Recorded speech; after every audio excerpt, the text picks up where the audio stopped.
মার্কিন president Donald Trump শীঘ্রই ফিলিস্তিনকে একটি স্বাধীন রাষ্ট্র হিসেবে স্বীকৃতি দেওয়ার ঘোষণা দিতে যাচ্ছেন। তবে এই রাষ্ট্রে কোনোভাবেই হামাসের উপস্থিতি থাকবে না।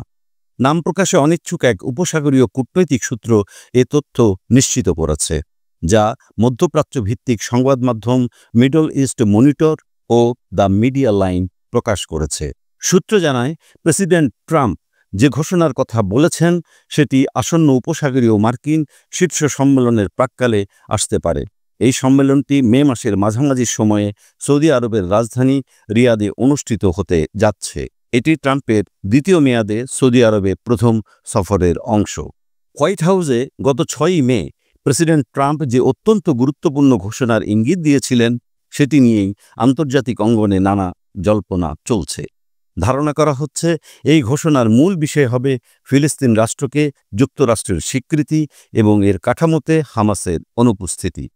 উল্লেখ্য, হামাস দীর্ঘদিন ধরে গাজা নিয়ন্ত্রণ করে আসছে এবং যুক্তরাষ্ট্রসহ বহু পশ্চিমা দেশ একে সন্ত্রাসী সংগঠন হিসেবে বিবেচনা করে।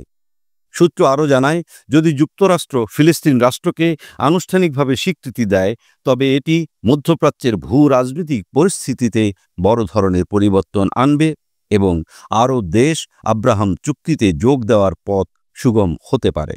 রিয়াদ সম্মেলনে উপসাগরীয় সকল দেশের নেতারা অংশগ্রহণ করবেন বলে জানা গেছে, যদিও বাদশাহ সালমান বিন আব্দুল আজিজ দীর্ঘদিন ধরে শারীরিক অসুস্থতার কারণে জনসমক্ষে আসছেন না।